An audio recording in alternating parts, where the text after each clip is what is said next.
वो बता देते हैं। आप सभी का 10 का दद्दा ट्रेड में और आपकी स्क्रीन पे मार्केट, जैसे कि मैं आपको कह रहा था कि अगर आपने सुबह शॉट लिया है, एक अच्छी शॉट का मौका मिला तो 2 पॉइंट्स पे नज़र रखिएगा। और एक था कल की, अगर आप देखें सबसे lowest trajectory that was exactly, अगर आप देखें निफ्टी का 50 डे एक्सपोनेंशियल मूविंग एवरेज, वो आज रिविजिट हुआ या फिर कल का क्लोज। देखिए एक बहुत खूबसूरत ट्रेड आके दोनों ही इंडेक्सेस पे निकल चुका है। अब स्टेट ऑफ कन्फ्यूजन पूरे दिन बना रहेगा। अब थोड़ा देर स्टॉक्स पे कैपिटलाइज करिए और आखिरी के लगभग 1.5 घंटे में मेरे ख्याल से एक ज़्यादा अच्छा क्लियर वर्डिक्ट इंडेक्स देगा। हर चीज़ से पहले एक बात याद रखिएगा, डाउ फ्यूचर्स पे एक नज़र रखिएगा। बट डाउ फ्यूचर्स आज कुछ हद तक अगर आप देखें जो अपना कमाल दिखाना था यूएस के कल के पुल बैक ने, वो दिखा नहीं पाया। तो हमें एग्जैक्टली अगर आप देखें अपने एक्सपायरी और लेवल्स पे और ऑप्शन राइटर्स के बिहेवियर पे फोकस करना पड़ेगा। 10 का धंधा ट्रेड, स्वाति होटकर, शिल्पा राउत हमारे साथ आज निर्मल बैंक सिक्योरिटीज से और प्रभुदास लेदर से जुड़ेंगे, बातचीत करेंगे। शरद अवस्थी हमारे साथ इस कार्यक्रम में मौजूद ही हैं, मानस भी मौजूद रहेंगे, अमित भी मौजूद रहेंगे।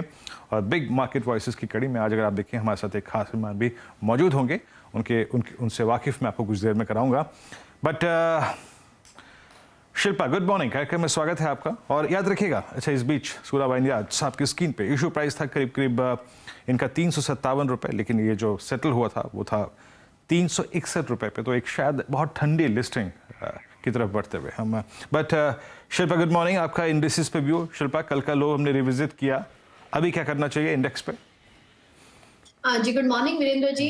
जैसे 18,200 एक क्रूशियल सपोर्ट जोन है, अभी भी वहीं पे ही इंडेक्स हॉवर कर रहा है। तो मेरे हिसाब से बहुत क्रूशियल है 18,200 को डिफेंड करना। अगर नहीं होता है तो डेफिनेटली 18,000 के टारगेट्स हमको देखने को मिलेंगे। लाइकवाइज बैंक निफ्टी 42,000 जोन्स तक ही आपको मतलब बाय ऑन डिक्लाइंस करना है, बिकॉज 42,000 बहुत ही कॉन्क्रीट सपोर्ट है। अगर आप ऑप्शन चेन को भी देखेंगे तो बैंक निफ्टी में अभी के लिए ट्रेड नहीं है, ओनली ऑन डिक्लाइंस टू 42,000। मतलब आपका एक एक्सट्रीम लोअर एज 42,100 पे, 42,1065 पे याद रखिएगा बैंक निफ्टी का 50 डे एक्सपोनेंशियल मूविंग एवरेज है। और वहीं की पुट 42,000 की पुट, आप यकीन मानिए एज पर यस्टरडेज क्लोज लगभग 22,20,000 का आउटस्टैंडिंग वाई होल्ड करती है। वहाँ पे पुट कॉल रेशो अगर आप देखें काफ़ी स्ट्रॉन्ग था, तो वहाँ पे एक व्यू बन सकता है लॉन्ग करने का। आपकी स्क्रीन पर आप देखें, हम कुछ देर में इस लिस्टिंग की तरफ बढ़ेंगे। और शिल्पा, आपके 2 ट्रेड्स क्या होंगे बहुत संक्षेप में और बहुत जल्दी? मेरा पहला ट्रेड रहेगा बाय साइड में आरई से लिमिटेड में। आरई से अगर आप देखेंगे तो 110 के ऊपर अभी भी सस्टेन कर रहा है। तो मेरे हिसाब से यहाँ पे स्टॉप लॉस आपको फ्यूचर्स में 110 का ही लगाना है। स्टॉक ट्रेड कर रहा है 111 पे। यहाँ पे अगर व्यू सही जाता है तो आपको 114 116 इमीडिएटली देखने को मिल जाएंगे। मेरा दूसरा बाय रहेगा मैक्स फाइनेंशियल सर्विसेज में, फ्यूचर्स में ट्रेड कर रहा है रफली 700 जोन्स में। तो यहाँ पे भी आपका स्टॉप लॉस रहेगा 680 का, टारगेट 740 प्लस होनी चाहिए। जी हाँ, चलिए अब आपकी स्क्रीन पर आप देखें 2 ट्रेड्स आ चुके हैं और ये आपकी स्क्रीन पर आप देखें सुलेमान यार्ड्स की लिस्टिंग के विजुअल्स हैं।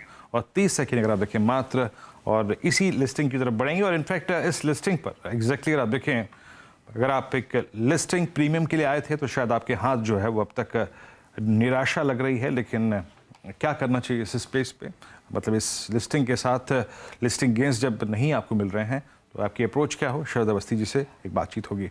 इशू प्राइस था 357 रुपये। देखिए ये इनकी लिस्टिंग बेल सेटल करीब 358 रुपये पे एनएससी पे हुआ था, बीएससी पे, और 361 रुपये पे एनएससी पे। और आपकी स्क्रीन पे फिलहाल आपकी स्क्रीन पे इट्स 361.60, 362, 361 रुपये, 362, 65 के स्तर पर आप देखें तो सुलेमान यार्ड्स ट्रेड करता हुआ 358 तक एक ऐसा डिप, और अब एग्जैक्टली अपने इशू प्राइस पर आ चुका है। शरद, आपका व्यू, आई मीन इस लिस्टिंग को आप कैसे अप्रोच करेंगे? पॉप, हाँ, शैंपेन का कोई पॉप नहीं।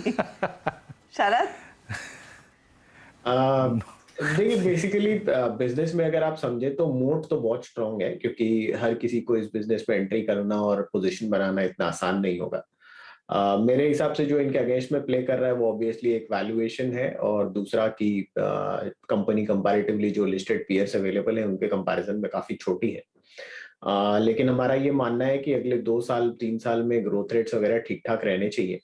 तो उस हिसाब से अगर आप लॉन्ग टर्म इन्वेस्टर है, शॉर्ट टर्म इन्वेस्टर्स को हो सकता है बहुत ज्यादा फायदा देखने को नहीं मिले, बट अगर आप लॉन्ग टर्म इन्वेस्टर हैं तो 400 450 तक के ऑप्टिमिस्टिक लक्ष्य के हिसाब से अफोर्ड कर सकते हैं।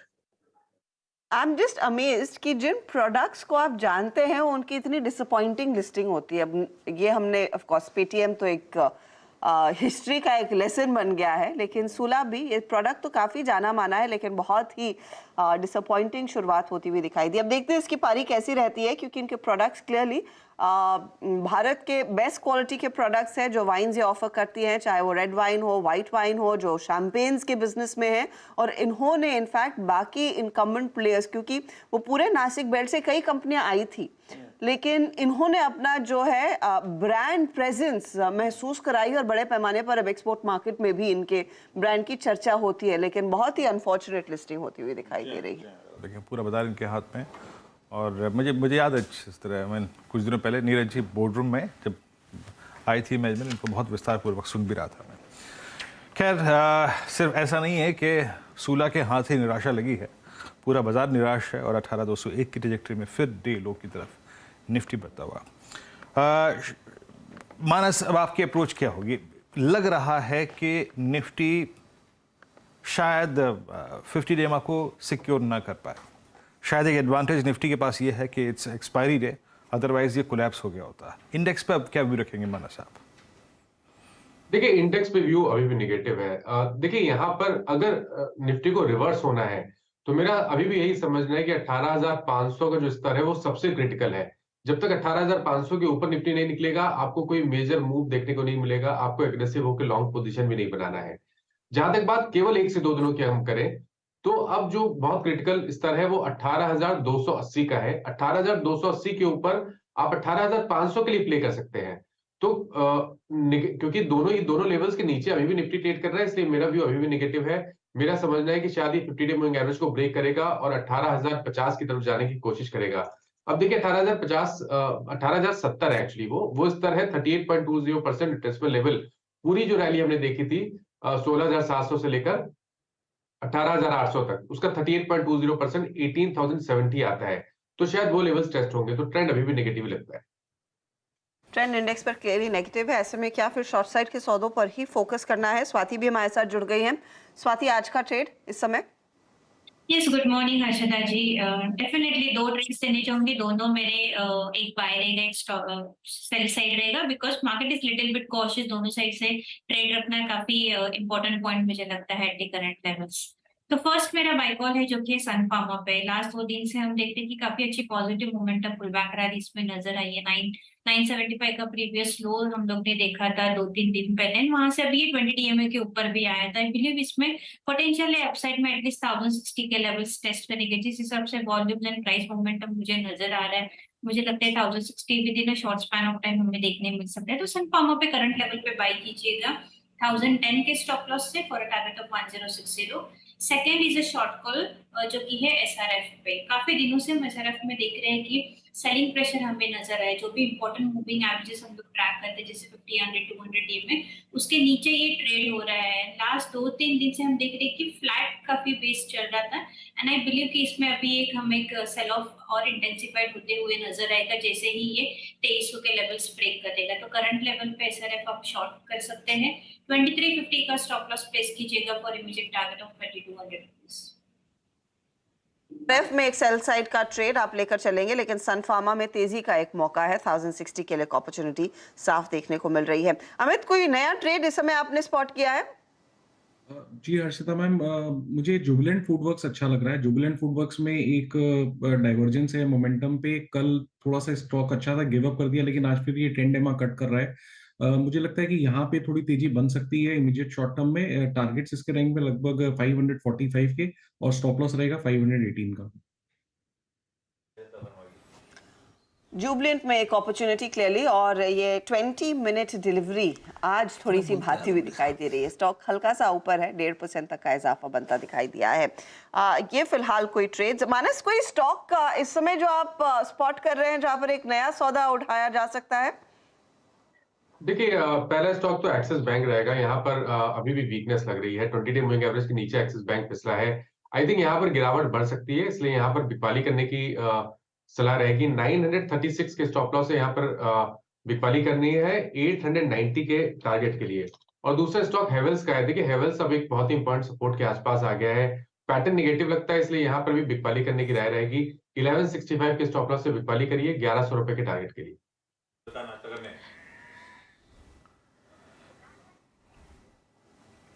आशीष को वैसे लग रही है भूख, ब्रेकफास्ट का हो रहा है टाइम, लेकिन वो स्टूडियो में हमारे साथ आ चुके हैं स्टॉक ऑफ द डे के लिए। तो आशीष बताइए, प्री ब्रेकफास्ट फटाफट थोड़ी सी और कैलोरी बर्न कीजिए। प्री ब्रेकफास्ट दवा खा ली जाए। तो अजंता फार्मा, वो लार्ज ट्रेड जिसकी बात सीएनबीसी आवाज ने करी थी, वो प्री ओपन विंडो में कंज्यूमेट होता हुआ नजर आया। तो मतलब है बढ़िया डिमांड मिली और उसके बाद ये स्टॉक देखिए, प्रमोटर्स की तरफ से सेलिंग के इंडिकेशंस आ रहे थे और स्टॉक 4-4.5% की अब मजबूती के साथ अजंता फार्मा का कामकाज करता हुआ। वैसे इस डील से पहले अगर आप चार्ट्स नोटिस करेंगे तो पिछले कई दिनों से लगातार प्रेशर बन रहा था एक इंटरेस्टिंग जोन के आसपास और वहां से घूमा है। तो अब इसकी डिटेल्स आज शाम तक शायद निकल के आए, किसने कितना बेचा और किसने कितना खरीदा, लेकिन अब तक जो आंकड़े सामने आ रहे हैं 1.7% इक्विटी के अब तक डिटेल्स सामने है। एल्काइन अमाइंस जो है वो अच्छा मूव कर रहा है। आज सुबह ही सीएनबीसी आवाज ने आपको जानकारी दी थी कि डीजीटीआर ने जो एंटी डंपिंग ड्यूटी है मोनो आइसोप्रोपिलामाइन इंपोर्ट्स पे, उसके एक्सटेंशन का रिकमेंडेशन दिया है। बेसिकली एल्काइल अमाइंस ही वो कंपनी थी जिसने इसके इंपोर्ट्स पे एक्सटेंशन मांगा था। ये इंपोर्ट्स जो होते हैं चाइना से होते हैं और वो जो एक्सटेंशंस हैं अगले 5 साल के लिए कंटिन्यूड रहेंगे। तो डोमेस्टिक इंडस्ट्री के लिए शायद एक लेवल प्लेइंग फील्ड मिलती हुई, अनड्यू इंपोर्ट्स में जो कंपटीशन प्रेशर आ रहा था वो रिड्यूस होने का optimism, stock in green alkyl amines का कामकाज करता हुआ। वैसे 2-2.5% तक के अपटिक्स मैंने इसमें आते हुए देखे थे। आप लोग कुछ देर पहले लक्ष्मण से चर्चा कर रहे थे कि पीएम मोदी एक हाई लेवल मीटिंग आज चेयर करने जा रहे हैं। कल मनसुख मंडाविया साहब हमारे हेल्थ मिनिस्टर ने एक हाई लेवल मीटिंग चेयर करी थी, ये उसका कल्मिनेशन है और ये सब दिखा रहा है कोविड के कंसर्न्स। तो कल जो स्टॉक्स मूव करे थे आज और तूल पकड़ते हुए नजर आएंगे अक्रॉस द बोर्ड। आज सिर्फ ना सिर्फ पहले वो प्लीज सारे के सारे स्टैक्स दिखाइएगा। तो कोई थायरोकेयर, विजया डायग्नोस्टिक्स तो अपनी जगह, पैनेशिया बायोटेक में मैं देख रहा था कुछ देर पहले अच्छे मूव्स आ रहे थे। एस्टर डीएम, कोविड पिछली बार सरदर्द करके गया था सबसे ज्यादा केरला, लिंगर करता हुआ नजर आया था। एस्टर डीएम को रडार पर रखिए, 4-4.5% के आसपास के अपटिक्स इस स्टॉक में आते हुए। कोची वगैरह में इसके मैसिव हॉस्पिटल्स हैं, तो ये रडार पे रहेगी। अभी वीरू समय पे घूम के वापस आ गए। वीरू ये वो स्टॉक्स हैं जैसे कोविड रिलेटेड। आशीष क्यों हंस रहे हैं आप, ये पहले पूछिए। तो आप हंसना शुरू हुए बातें तो वो करते हंसने करते लगे। मैं तो बेचारा आदमी हूँ। नहीं अच्छा ठीक है, बाद में बताऊंगा, मैं आपको कल बताऊंगा सुबह क्यों आशीष हंस रहे थे इस वक्त। मैं नहीं हंस रहा था, वीरू हंस रहे थे। नहीं, आशीष हंस रहे थे और क्यों हंस। अच्छा, ये पहले आप वाला चक्कर है। इस बीच एलटीआई माइंडट्री ने एक स्ट्रेटेजिक करार किया है यॉर्कशायर के साथ, यॉर्कशायर वाटर सेलेक्ट्स के साथ करार किया है स्ट्रेटेजिक ट्रांसफॉर्मेशन के लिए इनफैक्ट करार होता हुआ। ये एलटीआई माइंडट्री दोनों एक जो है उसके बाद पहला शायद एक ट्रांजैक्शन सामने आता हुआ दिखाई दे रहा है। The jokes on both of them, मेरे को समझ ही नहीं आ रहा क्यों हंस रहे हैं दोनों। चलिए कुछ स्टॉक्स की बात करते हैं। 52 अंकों की गिरावट इस समय। निफ्टी बैंक थोड़ी सी संभलता हुआ दिखाई दे रहा है, सिर्फ 62 अंक नीचे अब, और निफ्टी जो है 18,200 पर वापसी दिखा रहा है, तो थोड़ा सा संभला है और कुछ नहीं कहेंगे। यहाँ पर ज्यादा कुछ हरकत तेजी की तरफ नहीं हो रही है, लेकिन हाँ कुछ काउंटर्स हैं। एक तो कमेंट्स वीरू, इसका हम जिक्र पहले भी कर रहे थे, वो रेडार पर रखते हैं। गोदरेज कंज्यूमर में आज तो कुछ तेजी की पोजीशंस और एलटीआई माइंडट्री की बात की तो आईटी काउंटर स्क्रीन पर लेकर आते हैं। निफ्टी आईटी को रिविजिट करते हैं। शिल्पा, निफ्टी आईटी पर विचार क्या है? कल भी यहाँ पर थोड़ी सी खरीदारी आती हुई दिखाई दी थी, आज 100 पॉइंट ऊपर है, 28,800 के आसपास। अब देखिए एम्फोसिस 1% ऊपर, इन्फोसिस में करीब 1% तक का इजाफा। टीसीएस की तरफ से एक अच्छा मूव था, लेकिन आज टीसीएस एकदम फ्लैट ट्रेड करता हुआ। कल एचसीएल टेक में तेजी देखने को मिली थी, आज सिर्फ 0.5% का इजाफा देखने को मिल रहा है। अगर कल किसी ने ये निफ्टी आईटी में फिर विचार तेजी की तरफ रखे हैं, उनके लिए सलाह क्या होगी, आपकी अप्रोच क्या है? आईटी इंडेक्स एक्चुअली 28,100 से एक बाउंस एक्सपेक्टेड था, जो अभी आया है 28,800 की जोन्स की तरफ। तो यहाँ पे ऑफ कोर्स बाइंग अपॉर्चुनिटीज है, तो बेटर प्लेस्ड है Infosys, because risk reward favourable है। आपको टारगेट 1600 प्लस में देखने को मिलेंगे। बाकी मिड कैप आईटीज में स्ट्रेंथ ऑफ कोर्स 2 दिन पहले तो बहुत ज्यादा था, लेकिन अभी इट इज अगेन फिजलिंग आउट। तो यहाँ पे अगर मैं एम्फोसिस की बात करूँ तो एम्फोसिस वंस अगर 2000 के ऊपर डिसाइसिवली ट्रेड करता है देन आपको टारगेट्स 2040 या 60 तक देखने को मिल जाएंगे। चलिए, तो अगर आप देखें इन्फोसिस पे ये आपका टेक था।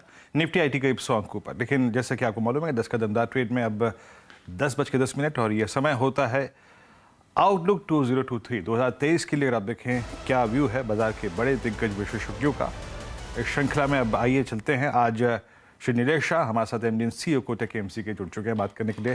नीलेश जी नमस्कार, कार्यक्रम में स्वागत है आपका। आई थिंक ये चर्चा आपकी और मेरी 2023 के आउटलुक को लेकर अगर 5 दिन पहले शुरू हुई होती तो मेरा पहला प्रश्न कुछ और होता, लेकिन ये कल से जो कोविड का फियर जो चीन से आ रहा है, उसके बाद अगर आप देखें शायद चर्चा का विषय एकदम से बदल गया है। अभी आपका व्यू क्या है नीलेश जी? जिस तरीके से चाइना में कोविड स्प्रेड्स हैं और कुछ डिफरेंट कंट्रीज में अगर आप देखें स्प्रेड्स काफ़ी बड़े हैं, क्या ये फिलहाल एक चिंता का विषय है आपके मुताबिक? अनडाउटेबली वीरेंद्र जी, ये एक बहुत बड़ा चिंता का विषय है। अगर आप पिछले 2 साल को देखें तो लोगों को यही संशय है कि चाइना के वुहान में ये वायरस एक लेबोरेटरी से निकला। इसकी हम पूरी तरह जांच पड़ताल नहीं कर पाए और उस वजह से पहली बार भी दुनिया को और भारत को बड़ी कीमत चुकानी पड़ी।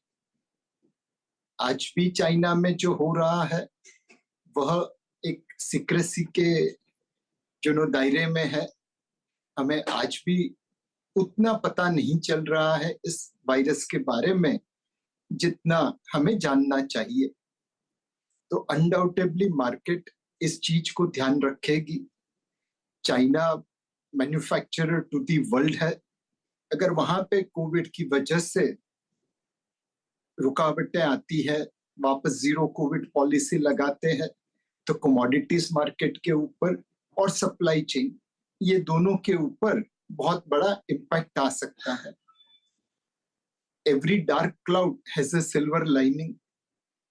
आज चाइना दुनिया का सबसे अग्रेसिव मैन्युफैक्चरिंग नेशन है, बट ये टाइप की इवेंट बाकी देशों को मजबूर करेंगे कि हम चाइना से डाइवर्सिफाई करें, और चाइना +1 की जो थीम बन रही है वह और गति पकड़ेगी। बाकी देश भी इस अपॉर्चुनिटी को भुनाने की कोशिश कर रहे हैं। भारत को भी एड़ी चोटी का जोर लगा देना चाहिए कि चाइना +1 के तहत जो लोग चाइना से डाइवर्सिफाई करना चाहते हैं, भारत में उन्हें रेड कारपेट ट्रीटमेंट दिया जाए। एक तरफ ऑफ कोर्स भारत उस बिजनेस को खींच जरूर सकता है, एक बड़ी अपॉर्चुनिटी भी रहेगी। नीलेश जी गुड मॉर्निंग। लेकिन ये जो दूसरी एग्जिस्टिंग चिंता रही है, अमेरिका में रिसेशन, यूरोप में जो हो रहा है, वो कितना इन्वेस्टर्स ने पचा लिया है? क्योंकि it's not a question of कब होगा, ये होना है। अब वो इवेंचुअली शायद अगले क्वार्टर में रिफ्लेक्ट होने लग जाएगा या फिर उसके बाद वाले क्वार्टर्स में। ये क्या मार्केट ने लार्जली पचा नहीं लिया है? तो इवेंचुअली जब रिसेशन हिट होगा, क्या नीजर्क रिएक्शन आएगा या नहीं? और ऐसे में फिर क्या 2023 ज्यादा पॉजिटिव्स का साल या फिर रिकवरी का साल क्या साबित हो सकता है? हर्षिता, अगर हम इस वक्त के मार्केट को देखें तो वेस्टर्न वर्ल्ड की मार्केट ने अपने वहां पे आने वाले कठिन समय को, रिसेशन को डिस्काउंट करके रखा है, और भारतीय मार्केट ने अपने यहाँ के ग्रोथ को डिस्काउंट करके रखा है। पहले हम दुनिया भर की इमर्जिंग मार्केट से 40% प्रीमियम पे ट्रेड होते थे, आज हम तकरीबन 90% प्रीमियम पे ट्रेड हो रहे हैं। हम तो अपनी हिस्टोरिकल एवरेज वैल्यूएशन पे ही ट्रेड कर रहे हैं, लेकिन बाकी देशों में वैल्यूएशन काफी जोर से गिरा है। That is primarily driven by ये fear of recession, fear of uncertainty. अब यहां से अगर हम अपनी मार्केट की एक्सपेक्टेशन के अनुसार डिलीवर करते रहे, दुनिया की फास्टेस्ट ग्रोइंग मेजर इकोनॉमी बने रहे, कॉर्पोरेट अर्निंग्स में ग्रोथ दिखाते रहे, तो मेरे हिसाब से हमारी मार्केट यहां से अच्छा करेगी। अगर दुनिया की मार्केट उनकी एक्सपेक्टेशंस के अनुसार रिसेशन लाती है तो वो डिस्काउंट हो चुका है, उससे मार्केट में कोई इम्पैक्ट ज्यादा नहीं आएगा।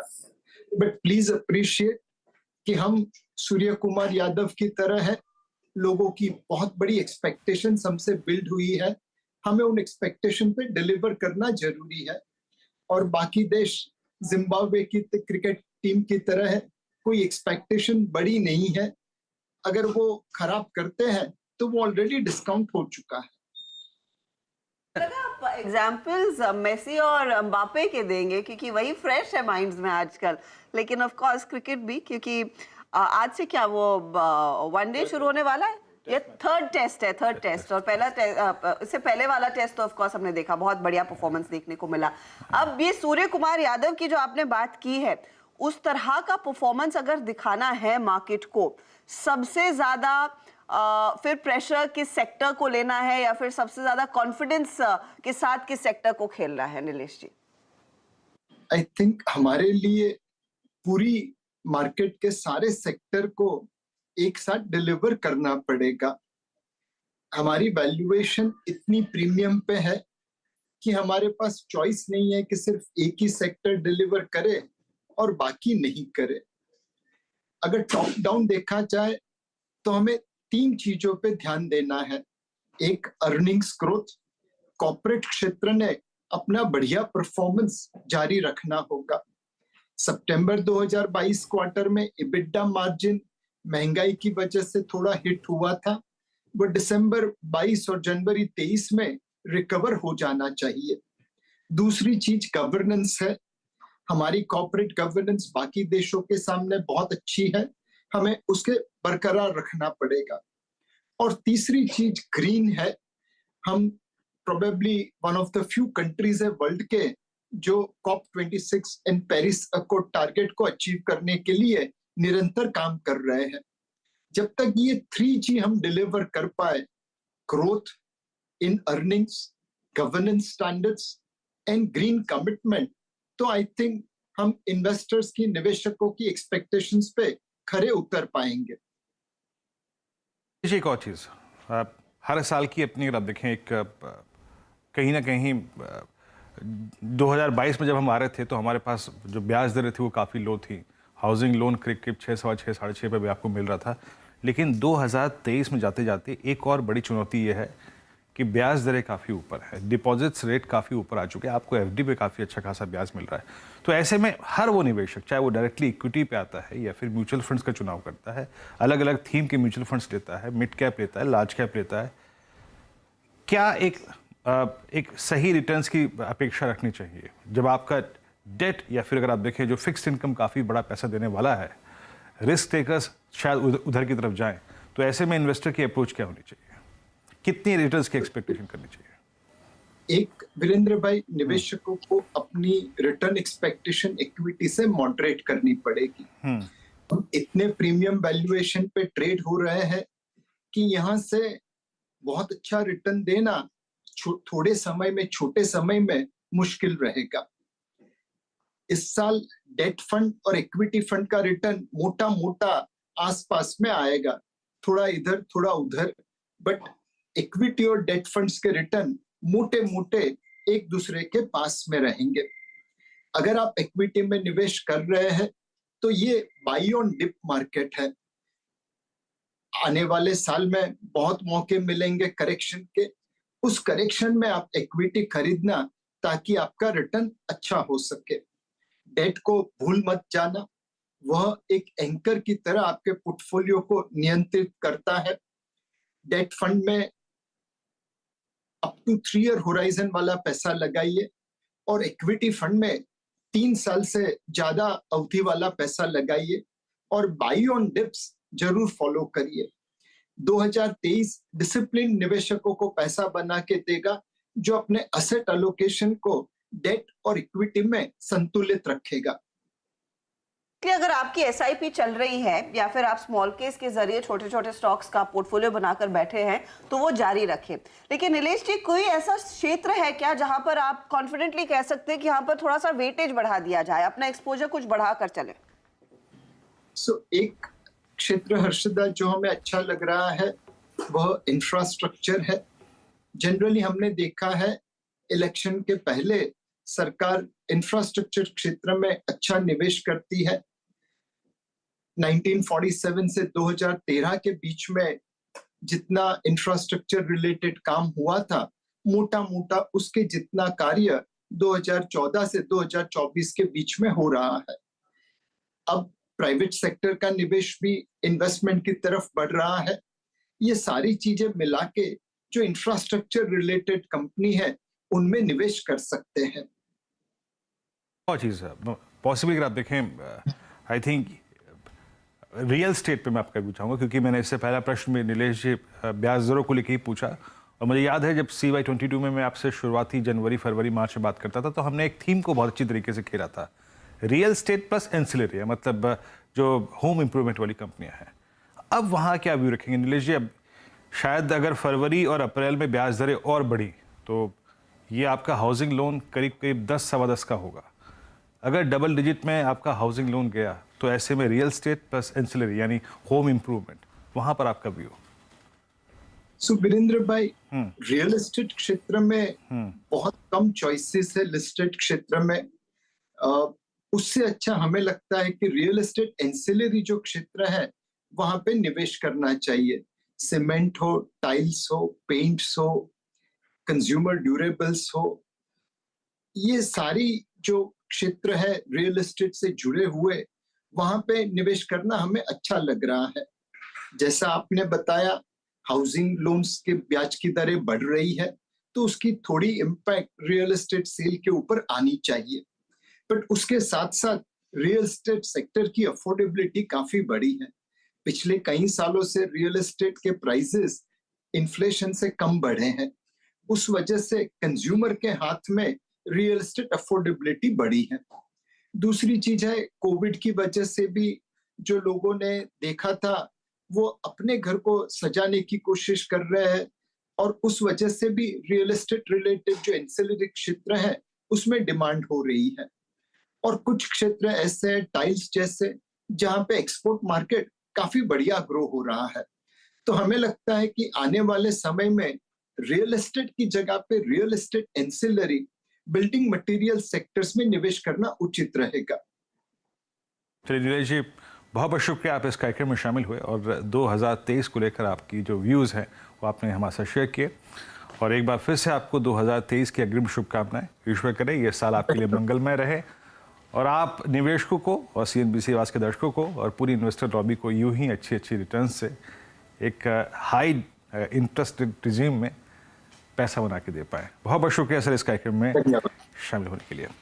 मार्केट से डे लो आपकी स्क्रीन पे 18,155, यानी अब फाइनली आप 50 डे एक्सपोनेंशियल मूविंग एवरेज के नीचे हैं। वक्त जो है एवरेज के पास आपको ले ही आता है। टेक्निकल्स में एक बड़ी खूबसूरत टर्म है, वो एवरेज जो है ना वो आपको खींचता है, और कोई ना कोई इवेंट आता है जो उस एवरेज के पास आपको ले जाता है, छोड़ देता है। और आज इनफैक्ट अब डे लो पर 18,144 तक का लो था, अभी छुआ 146 तक के लेवल्स देखने को मिले हैं। स्वाति, कोई इंडेक्स पर फ्रेश ट्रेड लेंगी आप? कुछ अग्रेसिव मंदी का सौदा लेकर चले या फिर Nifty bank? Yes, bank Nifty पे नहीं बट निफ्टी पे डेफिनेटली हम शॉर्ट्स जा सकते हैं, क्योंकि मुझे लगता है ये 50 DMA का ब्रेकडाउन दे सकता है। ऊपर में 18,270 का एक क्रूशियल रेजिस्टेंस लेवल है, तो वो एक स्टॉप लॉस रखे, you can go short for a target of 18,000 rupees. 18,000 के टारगेट के लिए अब मौका बिकवाली का। 18,070 की तो बात काफी हो रही थी, अब 18,000 की तरफ भी टारगेट्स आने शुरू हो चुके हैं। 18,144 डे लो पर ठीक खड़ा है निफ्टी इस समय। शिल्पा, हम पहले भी यूपीएल का जिक्र कर रहे थे, यूपीएल टॉप लूजर्स में शामिल है आज के लिए। इसके पीछे ऑफ कोर्स फिर बजाज फिनसर्व है, आपका टाटा मोटर्स, इंडसइंड, एक्सिस जैसे काउंटर्स। अच्छा, एक बार डायरेक्टर साहब प्लीज इंडेक्स के कंट्रीब्यूटर्स लेकर आइएगा। सबसे बड़ा ड्रैग इस समय क्या साबित होता हुआ दिखाई दे रहा है, वो साफ हो जाएगा, क्योंकि pressure of course her pocket से आज के दिन बनता दिखाई दे रहा है। निफ्टी के कंट्रीब्यूटर्स आपकी स्क्रीन पर आ जाएंगे, जहां पर आप देखिए एक्सिस बैंक, L&T, ITC और TCS। तो ITC जिसका जिक्र आप वीरू कर रहे थे, अब क्लियरली वो ब्रेक नीचे की तरफ आता हुआ दिखाई दिया है, और इन्फी, सनफार्मा, कोटक, भारती थोड़ी बहुत तेजी की तरफ बैठे हैं, लेकिन एक्सिस का अच्छा खासा योगदान नीचे की तरफ। जी, और एक बात पे कहूंगा इंडेक्स ट्रेडर्स को, अगर आपने सुबह शॉर्ट किया था 2 पॉइंट्स बहुत क्रिटिकल थे। कल का आखिरी का 15 मिनट का प्राइस वो था 200 205 का क्लस्टर। कल का लो, आज की रणनीति भी एक बात मैंने क्लियर कही थी कि yesterday's low can generate a pull back, can, लेकिन अगर वो गया तो याद रखिएगा प्लीज, रणनीति का जो दूसरा भाग था बेस 2 18064 याद रखिएगा, इस वीकली कॉन्ट्रैक्ट में जिसकी आज एक्सपायरी है 22 दिसंबर के, मात्र यही वो कॉल 18,000 की और 18,100 की करीब करीब समझ लीजिएगा कि 1.5 करोड़ पुट होल्ड करती है। तो 18067 पर इसके बाद नजर रखिएगा। फिलहाल एक ब्रेक का वक्त है और जब ब्रेक से लौटेंगे तो इस थोड़े से उलझे हुए बाजार में आपके ट्रेड्स जो लॉसेस में है या फिर प्रॉफिट्स में, उस पर करेंगे बातचीत ट्रेडर्स हॉटलाइन में नीरज जी के साथ।